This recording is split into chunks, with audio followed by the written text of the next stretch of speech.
Hey, what's up, DS3TV? I can see you haven't subscribed to the channel. It's kind of weird. You should subscribe. I mean, we got some good content here. And also, go to the Twitch that's in the link down in the description. Link is probably right here under me. And yeah, should do all of that. And yeah, please subscribe. Get to see me have hot sauce that I don't really want to have when we get to 10,000. So subscribe. Hi, what's up, DS3TV? We're back for another video. This one's about BlueJay and its absurd historical trends that need to come back. Now, the first one that I want to see come back is not gonna like Codpieces. I mean, honestly, it would be kind of nice. It would be kind of nice to have that back. Just saying, that was the epitome of fashion right there. So that's my pick. Tell me what your pick is in the comment section down below. Also subscribe. So yeah, I was gonna say that, and I'll be streaming probably before this video comes out, but you'll see the video. Hopefully you'll tune in for the live stream. So yeah, link in the description for all of that, and also the original video for this one. So let's get into it and play. List of the most powerful and seductive shapers of culture, the temptress that is fashion easily ranks amongst the top tier. We've all been bitten by this bug. It's the first day of 4th grade and you're strutting your way down the hallway, all eyes drawn to your new SpongeBob Heelys, but your undeveloped brain forgets that wheels on shoes equals no stick to floor, and one wrong step sends you plummeting, showering the hallway in colored pencils, Yu-Gi-Oh cards, and shame. We've all been there. Some have, some haven't. Right? But while people often reminisce about the dapper fashion of the good old days, they usually aren't referring to the more ridiculous or outright baffling trends that have existed. So get comfy. Those are some good trends. And buckle up your Supreme seatbelts, because on today's field trip, we're touring the world of absurd trends, styles, and fashion throughout history. Hey, those trends were better than the Supreme trends now. For a lot of these, so if you want a part 2, make sure to let me know in the comments.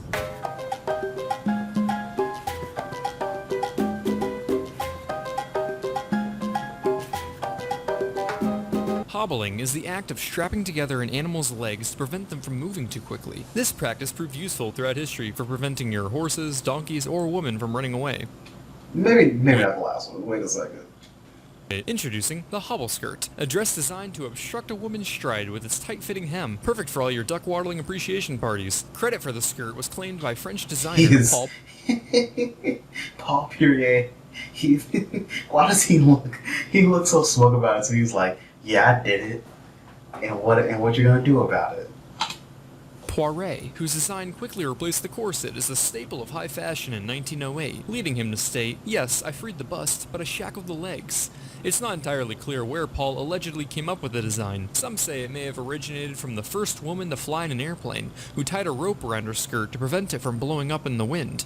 But I have a different theory. Perfection.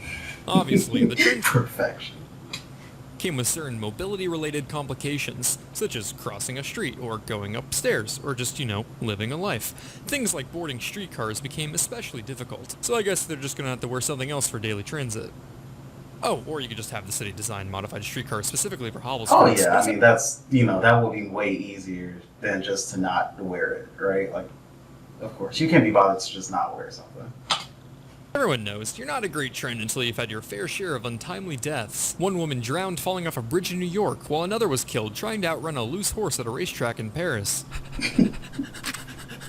That horse. But don't worry, the onset of World War I saw the decline of the speed limit skirt, with its impractical design not really suiting a wartime atmosphere. Thanks, World War I. You really saved a lot of lives. When you hear the word hermit, many often think of the adorable little crustaceans occasionally found as pets. You think? Some people think of the hermit crab. Other people think of actual like hermit people. A sweaty neckbeard grinding for RuneScape XP in his mom's basement. However, a true hermit has more in common with the latter, opting for a life of isolation where instead of grinding for XP, they grind for spiritual enlightenment. These secluded eccentrics often lived lives of peace and meditation, contemplating the meaning of life. And so naturally, British aristocrats thought they'd make perfect garden gnomes. Good morning, friendly travelers, and what a wonderful morning it is. I mean, imagine having a garden gnome sick as that, though. You just... it would be like an MMO quest leader or whatever, like, you know, like the person who would give you the quest or whatever, the quest master. It'd be like a every day you go there, they give you a different quest to do. Perfect for embodying the spirit of the youthful rabbit, frolicking in God's greatest gift. Oh, look, George, we simply must have one in the garden. Oh, thank you, but Damn it, Martha, you're right. It fit in perfect next to the tulips. Forget the elaborate hedges and neatly trimmed lawns. In 18th century Britain, your estate wasn't worth mentioning unless you had yourself an ornamental hermit. Basically, you'd build a simple brick or stone building called a hermitage and pay some guy to live in it, decorating it with tree root shells and bones in what was pretty much the 18th century equivalent of your lovable crackhead dumpster dweller. In exchange for a lodge... Some billionaires doing that now. Food and a stipend, they were expected to spend their days in isolation, where they wouldn't bathe, cut their hair, or engage in any kind of recreation or social mingling. They served as entertainment for guests walking through the estate, where they could approach the hermit and pick up a little nugget of wisdom. Invest in Dogecoin you should. $1 soon it shall be. I don't understand. He's reached a level of enlightenment we could never hope to achieve, Catherine. Kanye 2024. He's went into the net, like the future. He's gone. His enlightenment is too high.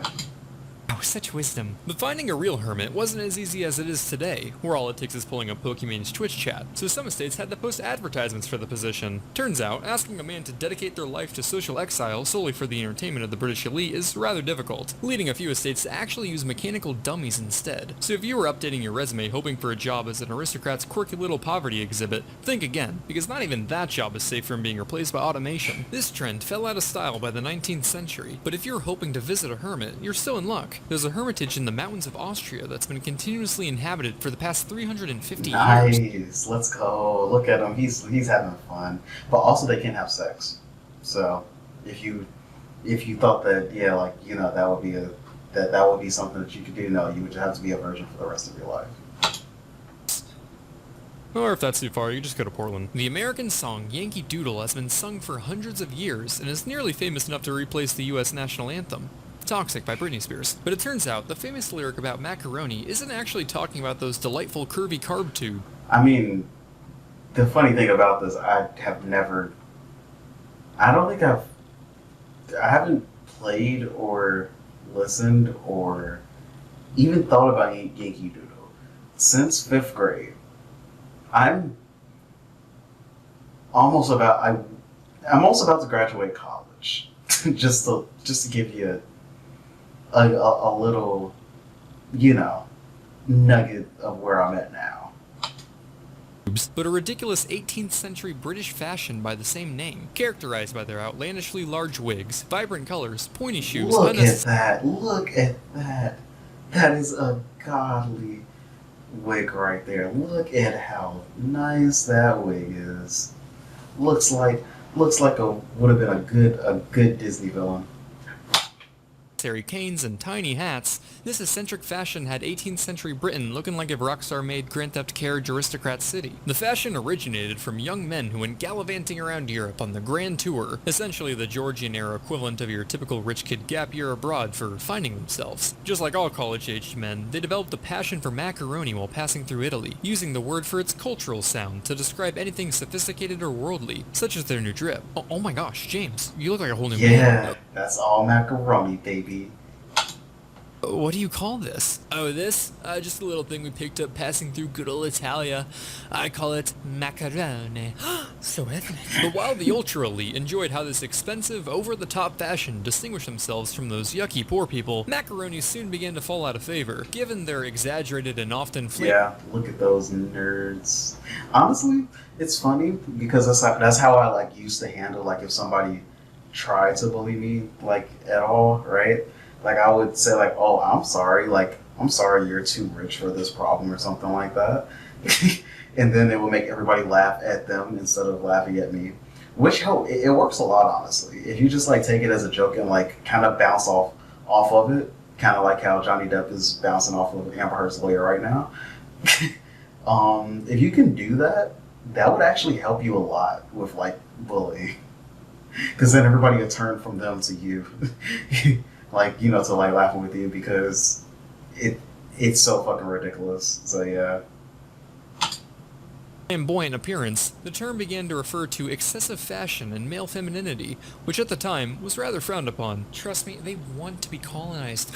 Gay! Whether or not Macaroni was ridiculed because it suggested homosexuality is unclear, but regardless, mocking the trend became another popular British pastime, right up there with playing cricket and selling opium. After a lot of heat from magazines and cartoonists, the fashion fell out of style after only a decade. But don't worry, the rich will find other quirky ways to Also, express themselves. that hair photo, like with the boat, that was actually true. She did have Marie Antoinette, I believe, had her hair in a boat, which was very funny.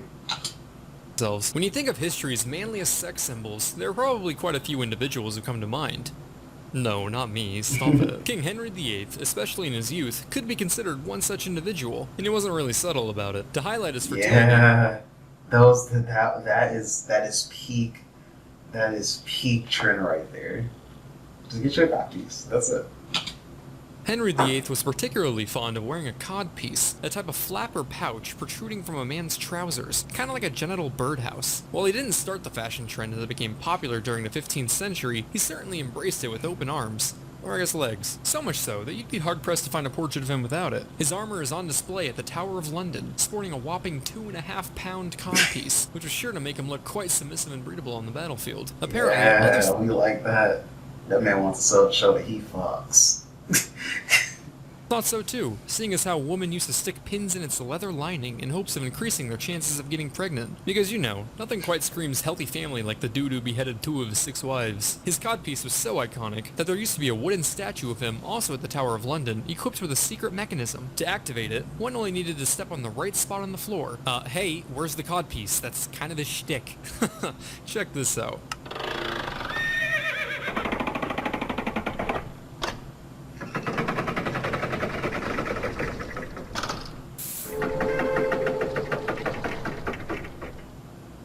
You've done it again, Tom. The fashion blossomed in Europe until the 16th century, coming in many shapes and sizes. And each time you think it couldn't get crazier, Google Images steps in to prove you wrong. I'm particularly fond of the German codpieces.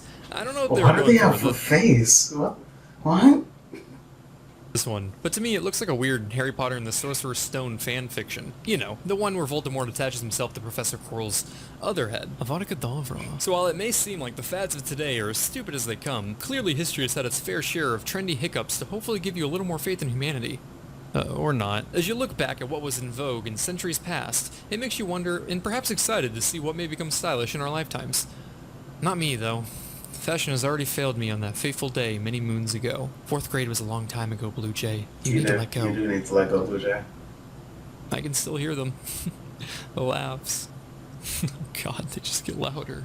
And remember what we say to them when we hear the voices? BlueJay? Beauty is pain. Louder. Beauty is pain. Yes, that is it. You're ready. So from hobbits in your garden to towers on your noggin, I think it's safe to say weird historical fashion gets 6 out of 11 out of 10 stars. That horse gotcha. Yeah. Don't do a 6 out of 10. I want those styles to come back right now. But yeah, that was a good video. BlueJay always makes good videos. So yeah, talk to you guys in the next video. Subscribe and peace.